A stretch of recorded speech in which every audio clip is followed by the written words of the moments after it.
जय हिंद दोस्तों, आप सभी का स्वागत है हमारे यूट्यूब चैनल आशा क्लासेस टीएम पर। आज बहुत दिनों बाद ये वीडियो आपको मिलने जा रहा है। कुछ दिक्कतें और कुछ ऐसी थी प्रॉब्लम्स थी जिसकी वजह से वीडियो नहीं पढ़ पा रहे थे, पर अब निरंतर आपको वीडियो मिलते रहे और बहुत ही शुक्रगुजार हूँ कि आप लोग मेरे वीडियो को पसंद कर रहे हैं और आगे प्रेसित भी कर रहे हैं और निरंतर करते भी रहिए। और आप एकदम बेजोड़ एकदम आप लोग खुलकर आप वीडियो को शेयर करते रहिए और इसको लोगों तक पहुंचाते रहिए। हम अभी तक जो मध्यकालीन भारतीय इतिहास में हम पढ़ा रहे थे वो आपको हम पीडीएफ के थ्रू पढ़ा रहे थे, बट अब हम जो पढ़ने वाले हैं जहां से मैंने खत्म किया था वहां से ही मैं शुरू कर रहा हूँ वीडियो के तहत। ठीक है ना। हम लोग अभी तक जहां तक पढ़े थे हमने दिल्ली सल्तनत की बात कर ली थी और अब आज हम बात करने वाले हैं मुगल काल से। मुगल काल से ही हम शुरुआत करेंगे अपने वीडियो की। ठीक है दोस्तों, आप लोग बस प्यार बना के रखिएगा और मेरे वीडियो को ज्यादा पसंद करिएगा और ज्यादा लोगों तक शेयर करते रहिएगा। ठीक है दोस्तों, चलिए हम लोग शुरू करते हैं। आज भले ही बड़े दिनों बाद वीडियो मिल रहा है लेकिन अब निरंतर आपको मिलता रहेगा। कुछ दिक्कतें थी जिसकी वजह से आपकी वीडियो नहीं मिल पा रही थी, पर अब निरंतर आपको वीडियो मिलता रहेगा। ये आप लोग परेशान नहीं होंगे, बिल्कुल भी आपको मिलता रहेगा। ठीक है ना। तो चलिए आज से हम शुरू करते हैं मुगल वंश के बारे में। जैसा कि आप लोग जानते हैं हमारे भारतीय इतिहास में हमारा जो ये मध्यकालीन भारतीय इतिहास रहा उसमें ज्यादातर हिस्सा मुगल काल का ही रहा। मुगल काल के बारे में ही ज्यादातर अध्ययन हमें करने हैं। ठीक है ना।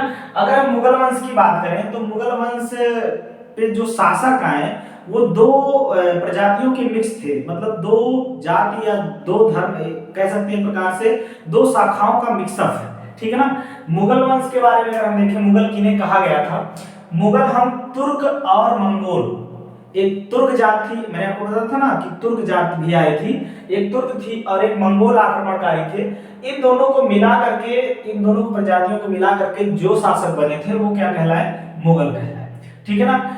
और मुगल के ये जो शाखा थी वो शाखा तैमूर के शासकों से मिली। तैमूर नहीं था मंगोल आक्रमणकारी, जो तैमूर आया था उनके जो वंशज थे उन्हें हम क्या कहते थे, चगताई। ठीक है ना, उन्हें हम क्या कहते थे, चगताई। और उन्हीं के वंशजों की एक शाखा फरगना में शासक था। फरगना एक स्थान है अफगानिस्तान काबुल में, वहां पर जो है शासन करते थे कौन, चगताई वंश के लोग। ठीक है ना।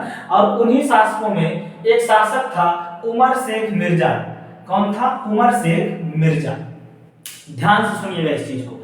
और उमर शेख मिर्जा का ही एक पुत्र था जिसका नाम था बाबर।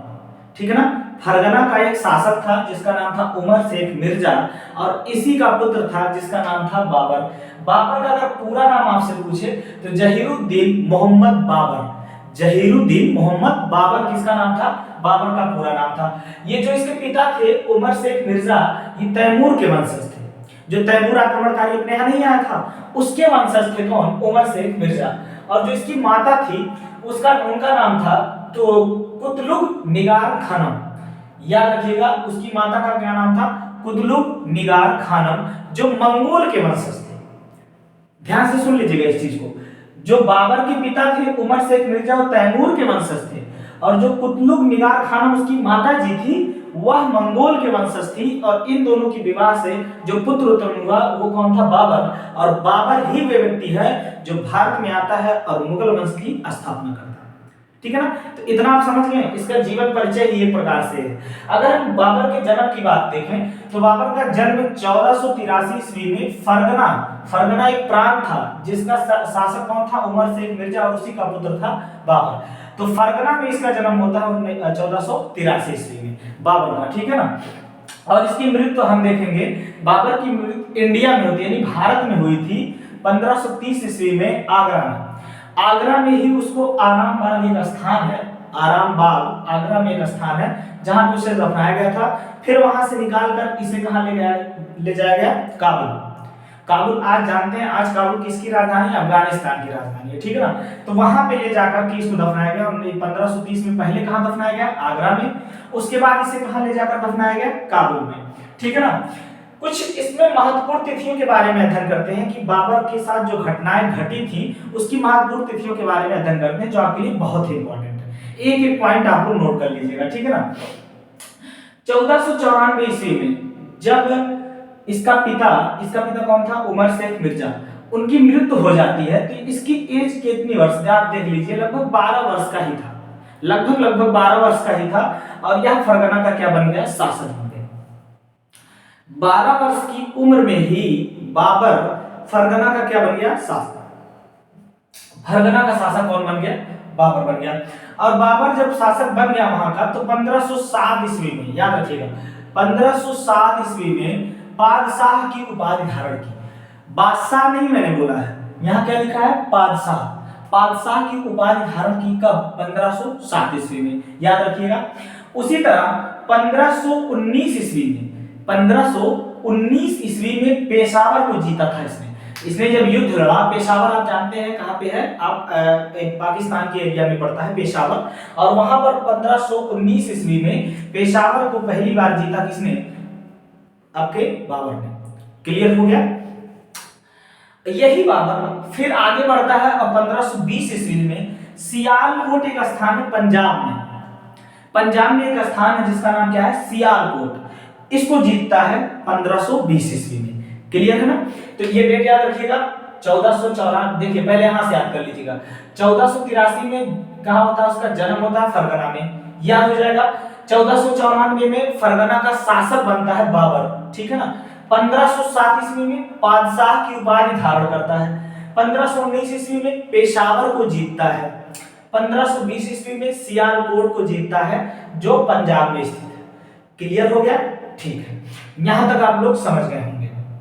चलिए अब जो भारत में प्रवेश करने के बाद इसके युद्ध जारी हुए, 4 महत्वपूर्ण युद्ध इसके जो भारत में संपन्न हुए उनके बारे में हम अध्ययन करते हैं। जो 4 युद्ध इसने भारत में जीता है ना, उसका अध्ययन हम लोग करते हैं। जिसमें सबसे फेमस जो युद्ध है, बाबर का जो सबसे फेमस युद्ध है, उसका नाम है पानीपत का प्रथम युद्ध। जो भारत में आके इसने लड़ा था वह था पानीपत का प्रथम युद्ध।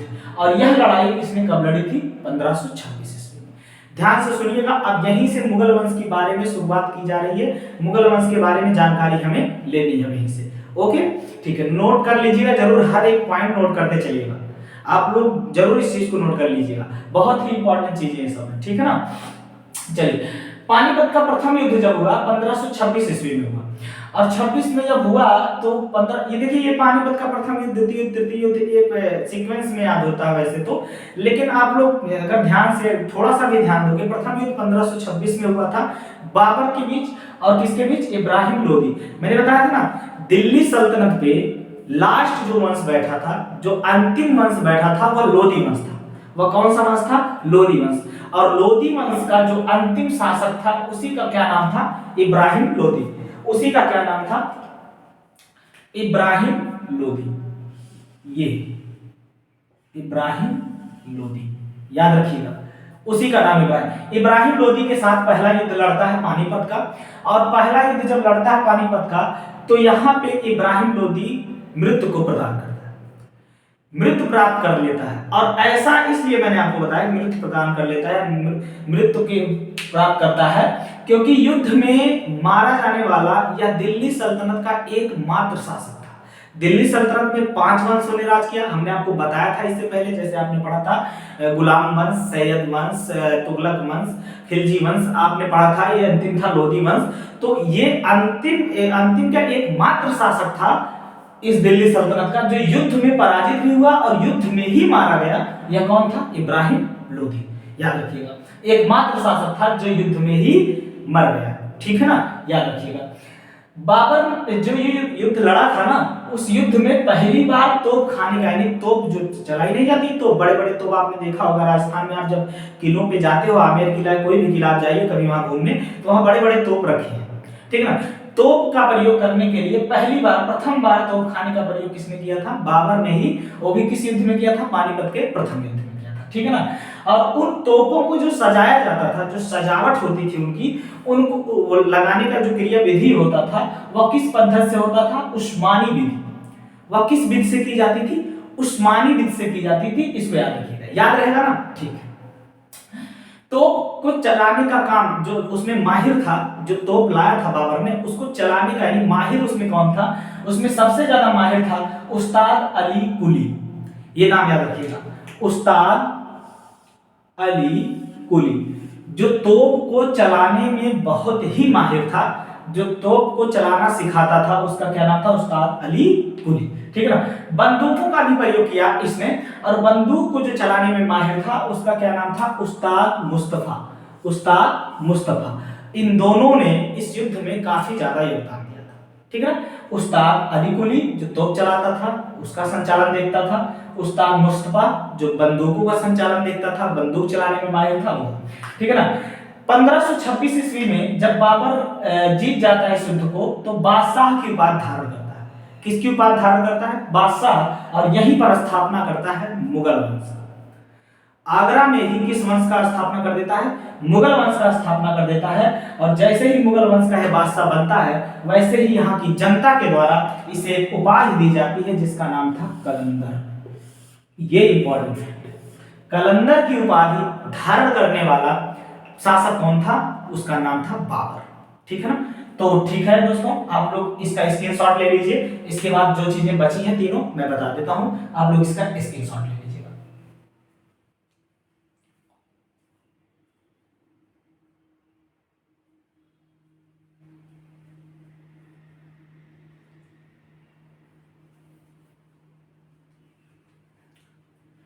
उम्मीद है आप लोगों ने स्क्रीनशॉट ले लिया होगा। ठीक है, चलिए इसके आगे देखिएगा।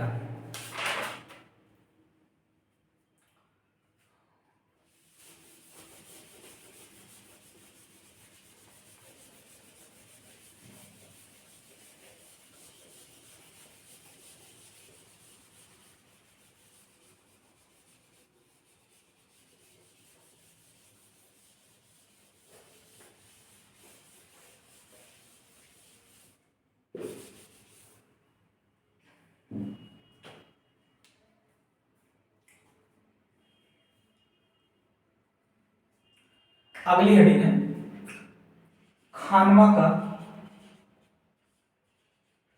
युद्ध। खानवा का युद्ध 1527 ईस्वी में। आप लोग हेडिंग बना लीजिएगा, खानवा का युद्ध 1527 ईस्वी में। आप हेडिंग बना लीजिएगा।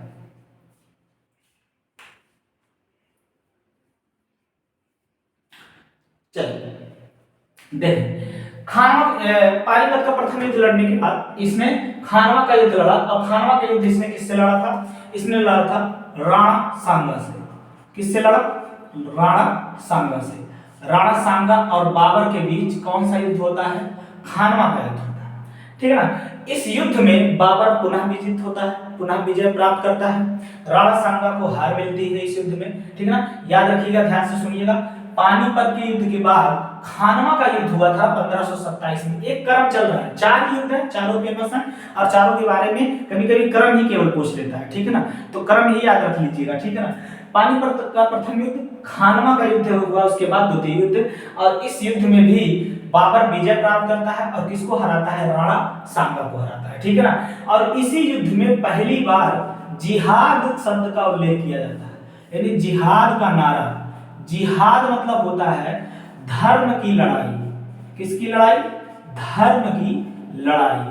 पहली बार जिहाद नारा लगा करके धर्म की लड़ाई लड़ने का काम बाबर किस युद्ध में करता है? खानवा में। ये जिहाद शब्द जो आता है, जिहाद का अर्थ होता है इस्लाम। जैसे वो लोग इस्लाम धर्म को मानते थे, तो उनका मानना था कि हमारे धर्म के अलावा इस दुनिया में किसी धर्म को रहना अनिवार्य नहीं है। वो दूसरे धर्म के लोगों को काफिर कहते थे। एक वर्ड आता है काफिर। काफिर कहने का अर्थ है कि तुम मेरे धर्म को नहीं मानते हो तो तुम्हें मरना पड़ेगा। ठीक है ना। जैसे इस्लाम धर्म को जो भी उस टाइम नहीं मानते थे उनको ये लोग मार देते थे, और इसी लड़ाई को लोग किसका नारा देते थे? जिहाद का नारा देते थे। और जिहाद का नारा को क्या कहते थे? धर्म की लड़ाई। ठीक है ना। और इसी युद्ध में सबसे पहले बाबर को गाजी की उपाधि प्रदान हुई। किसकी उपाधि प्रदान हुई है? गाजी की। गाजी शब्द जो आया है, गाजी का अर्थ क्या होता है? गाजी की उपाधि प्रदान करता है, या गाजी की उपाधि धारण करता है। और गाजी का अर्थ क्या होता है ये जान लीजिए। गाजी का अर्थ होता है काफिरों को मारने वाला। काफिरों यानी दूसरे धर्म के लोगों को, काफिरों को मारने वाला। ये बात याद रखिएगा। जो गाजी आजकल लगा के नहीं आता गाजी शब्द, जो आप लोग जाते हो यहाँ पे वहां पे कई जगह आप देखे होंगे मजारों पर कि गाजी शब्द का उल्लेख किया जाता है, तो उनका अर्थ ही होता था काफिरों का दमन करने वाला, यानी काफिरों को कन्वर्ट करके हमारे अपने इस्लाम धर्म में ले आना। मतलब ये लोग क्या करते थे, गाजी की उपाधि उसे देते थे जो दूसरे धर्म के लोगों को या तो वापस अपने धर्म में ले आते थे या फिर उन्हें मार देते थे, इन्हीं को गाजी कहा जाता था। ठीक है ना। तो गाजी की उपाधि धारण करने वाला, काफिरों को मारने वाला किसको उपाधि दी गई थी? बाबर को। और जिहाद का नारा किस युद्ध में लगाया था? खानवा के युद्ध में बाबर ने। ठीक है ना। किसके किसके बीच हुआ था? राणा सांगा और बाबर के बीच हुआ था। क्लियर है? स्क्रीनशॉट इसका ले लीजिए।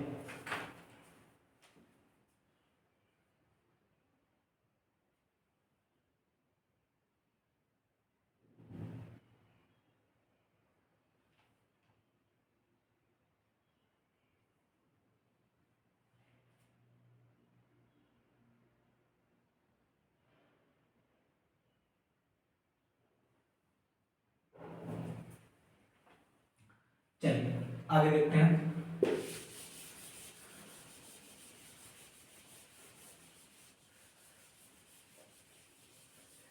अगला युद्ध है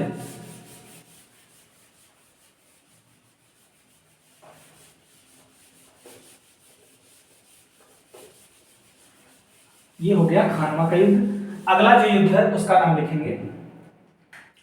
खानवा के युद्ध के बाद यह लड़ाई लड़ता है किसका? चांदेरी का। किसका लड़ाई लड़ता है? चांदेरी युद्ध। ठीक है ना। चांदेरी का युद्ध याद रखिएगा। चांदेरी का युद्ध यह कब लड़ता है? 1528। क्रम वही चलता रहेगा, एक एक साल बढ़ाते रहिएगा। ठीक है ना। चांदेरी की युद्ध किसके साथ लड़ता है? बाबर। बाबर यह युद्ध बुंदेलखंड एरिया में एक राजपूत शासक था। बुंदेलखंड एरिया आप जानते होंगे, यूपी और मध्य प्रदेश की सीमा पर स्थित है बुंदेलखंड एरिया। और उस बुंदेलखंड एरिया पर एक शासक होता था मैदिनी राय। कौन था? मैदिनी राय। यह राजपूत शासक था। यह कैसा शासक था? राजपूत। और किससे युद्ध लड़ता है? बाबर से। अगर मैथिली राय के बारे में पूछेगा तो यह राजपूत शासक था, याद रखिएगा, राजपूत शासक। और यह बुंदेलखंड में रहते थे। बुंदेलखंड में यह शासन करते थे। ठीक है ना। बुंदेलखंड में यह शासन करते थे। बाबर के साथ इन्होंने लड़ाई लड़ी। जब इन्होंने बाबर के साथ लड़ाई लड़ी, फिर यहां पर भी बाबर ने जिहाद शब्द का वर्णन किया कि धर्म के लिए ही मैं लड़ रहा हूं। मैं यहाँ किस लिए लड़ रहा हूँ? धर्म के लिए। क्योंकि तुम लोग जो हो, इनका मानना था बाबर का कि ये जो यहाँ के लोग रह रहे हैं काफिर हैं, दूसरे धर्म को मानते हैं और इन्हें हमारे धर्म में आना पड़ेगा। इसीलिए बार बार जिहाद शब्द का उल्लेख करता था, धर्म की लड़ाई का उल्लेख करता था। और यहाँ पर भी मैदिनी राय को बाबर ने हरा दिया। और मैदिनी राय ने जब बाबर ने मैदिनी राय को हरा दिया तो इसकी दो पुत्रियां थी। मैदिनी राय की कितनी पुत्रियां थी? दो पुत्रियां थी, जिनका विवाह, जिनके साथ विवाह करा दिया गया अपने पुत्र का। एक पुत्र था इसका हुमायूं।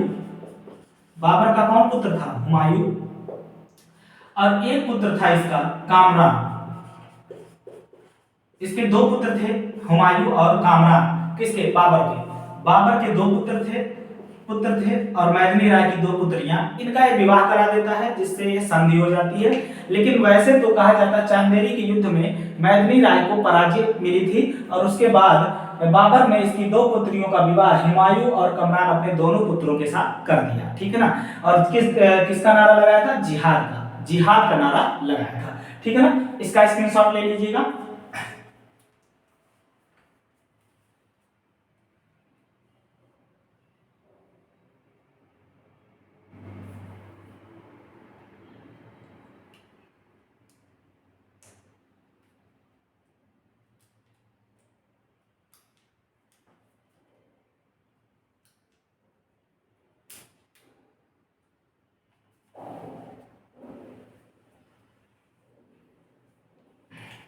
चलिए अगला जो युद्ध है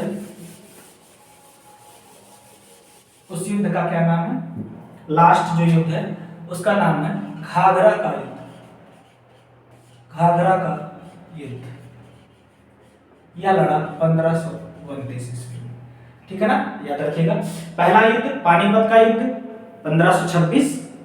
उसके बाद पानीपत के बाद खानवा का युद्ध 1527। चांदेरी का युद्ध 1528। घाघरा का युद्ध 1529। ठीक है ना। यह लड़ाई लड़ी इन्होंने, एक अफगान शासक था, अफगान शासक, जिसका क्या नाम था, महमूद लोदी। महमूद लोदी। महमूद लोदी के साथ किसका युद्ध हुआ, बाबर का, याद रखिएगा। महमूद लोदी के साथ किसका युद्ध हुआ, बाबर का, जो अफगान शासक था, घाघरा का युद्ध में लड़ाई लड़ी, ठीक है ना। और अफगान शासक महमूद लोदी को इसने हरा दिया बाबर ने, और हराने के बाद इसने संपूर्ण रूप से पूरे भारत पर मुगल वंश की स्थापना की। संपूर्ण रूप से पूरे भारत पर मुगल वंश स्थापित कर दिया, किसने, बाबर ने, याद रखिएगा। इस युद्ध में भी ये जीत गया, और जिसके बाद संपूर्ण रूप से पूरे भारत में मुगल वंश की स्थापना हो गई। इसका भी आप लोग स्क्रीनशॉट ले लीजिए।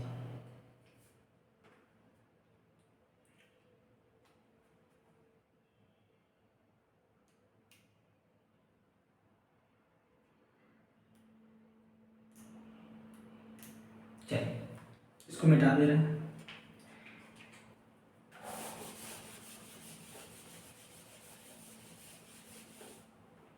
कुछ महत्वपूर्ण बातें हैं बाबर के बारे में, इसको हम जान लेते हैं। कुछ महत्वपूर्ण तथ्य, कुछ महत्वपूर्ण तथ्य पढ़ लेते हैं, ठीक है ना।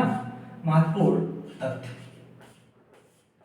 क्या महत्वपूर्ण तथ्य? पहला, जैसे बाबर की एक आत्मकथा लिखी थी तुझके बाबरी। बाबर ने अपनी एक आत्मकथा लिखी थी तुझके बाबरी, इसको आप लोग लिख लीजिएगा। पॉइंट में ही पूछ लेता है कभी कभी एक नंबर का कि बाबर की आत्मकथा क्या थी। बाबर की आत्मकथा, आत्मकथा तुजुक ए बाबरी, तुजुक ए बाबरी, इसी को कहते थे बाबरनामा। इसी को क्या कहा जाता था, बाबरनामा, याद रखिएगा। ये पहला फैक्ट है, ये पहला फैक्ट है, इसको आप लोग याद रखिएगा, ठीक है ना। और दूसरी रचना इसने लिखी थी खत ए बाबरी, इसको भी आप लोग लिख लीजिएगा। एक दूसरी रचना थी खत ए बाबरी, एक दो रचना इसके मिलती है ज्यादातर, तो ये दोनों रचना के बारे में आप लोग लिख लीजिएगा। बाबर की आत्मकथा, बाबरनामा, तुझके बाबरी, और खत ए बाबरी, ये भी इसने लिखा था, ठीक है ना। इसके बारे में एक महत्वपूर्ण तथ्य मिलता है, आप लोगों ने विवाद सुना होगा राम मंदिर का, ठीक है ना। तो इसी का एक सेना नायक था जिसका नाम था मीर बाकी। क्या नाम था, मीर बाकी, जो बाबर का क्या था, सेना नायक था। जो बाबर का क्या था, सेना नायक, याद रखिएगा। बाबर का सेना नायक था जिसका नाम था मीर बाकी, बाबर का सेना नायक। इसी ने, मीर बाकी ने अयोध्या में राम मंदिर को तोड़ करके, राम जी के मंदिर को तोड़ करके बाबरी मस्जिद का निर्माण करवाया था। बाबरी मस्जिद का निर्माण करवाया था। ये विवाद तब से चल रहा है, ठीक है ना। देखेंगे ये जो सेना नायक था, बाबर का सेना नायक जिसका नाम था मीर बाकी, इसी ने राम मंदिर को, अयोध्या में जो राम मंदिर स्थित है उसको तोड़ा, और तोड़ करके वहां पे किसका निर्माण किया था, बाबरी मस्जिद का, जो आज भी विवाद का कारण बना था। अभी जल्द ही सुप्रीम कोर्ट के निर्णय से वहां पे प्रभु श्री रामचंद्र जी का मंदिर निर्मित हो रहा है, ठीक है ना। और इससे पहले अगर याद रहेगा तो मीर बाकी ने ही राम मंदिर को तोड़वा करके किस मस्जिद का निर्माण करवाया था, बाबरी मस्जिद का। क्लियर है ना। इतिहास के पन्नों में भारतीय संस्कृति इस प्रकार दबी पड़ी है कि अगर उसको हम लोग अच्छे से खंगोल कर देखें ना, तो इतनी रहस्यमयी चीजें मिल जाएंगी कि जिससे हमें अपने इतिहास पे और भी ज्यादा गर्व होने वाला है, ठीक है ना। और ये सब काम इतने ज्यादा आक्रमणकारी हैं, इतने ज्यादा आक्रमण हो गए हमारे भारत देश में, कि जिससे हमारी वो संस्कृति कहीं ना कहीं किसी कोने में छुप गई। और अगर हम उसको निकाल के पढ़ते हैं, देखते हैं, तो हमें समझ में आता है कि वास्तव में भारत एक विश्व गुरु बनने के कगार पे, और विश्व गुरु था, ऐसा मान सकते हैं, ठीक है ना। भारत के पास ज्ञान का अथाह भंडार था, सब कुछ था भारत के पास, लेकिन यही सब कारण है जिसकी वजह से भारत की वो सब चीजें छुपी रही। और कुछ इतिहासकार महानुभाव जो हमें पढ़ाना ही नहीं चाहे उन सब चीजों के बारे में। खैर, हम इस पे डिस्कशन ज्यादा नहीं करेंगे, लेकिन आप लोग इस चीज को जरूर याद रख लीजिएगा। आप लोग इसका स्क्रीनशॉट ले लीजिए। इसी में एक बात और लिख लीजिएगा कि इसने ही चांदी का सिक्का चलवाया था जिसका नाम शाहरुख रखा था। इसी ने ही चांदी का सिक्का चलवाया था, बाबर ने ही अपने राज्य में, जिसका नाम शाहरुख रखा था। शाहरुख, चांदी के सिक्कों को क्या कहते थे? शाहरुख, इसमें चल रहा था, ठीक है ना। चलिए दोस्तों, आप लोग इसका स्क्रीनशॉट ले लीजिएगा। चलिए, अब आप लोगों को कैसा लगा ये वीडियो, मेरा मुगल वंश आज शुरू किया है, तो अगर आप लोगों को अच्छा लगा है तो आप लोग इसे शेयर करते रहिए और लाइक्स कमेंट सब्सक्राइब जरूर करवाते रहिए। अब यही चीज़ है, आपको मैं वीडियो के रूप में प्रदान कर रहा हूँ तो अच्छा ही लग रहा होगा, बेहतर ही लग रहा होगा। और बताइएगा वीडियो की क्वालिटी कैसी, आपको साफ दिखाई दे रहा कि नहीं दे रहा, ये सब मुझे बता दीजिएगा। ठीक है दोस्तों, आप सभी खुश रहिए, मस्त रहिए और भारत के प्रति अपना प्रेम बना के रखिए। जय हिंद, जय भारत।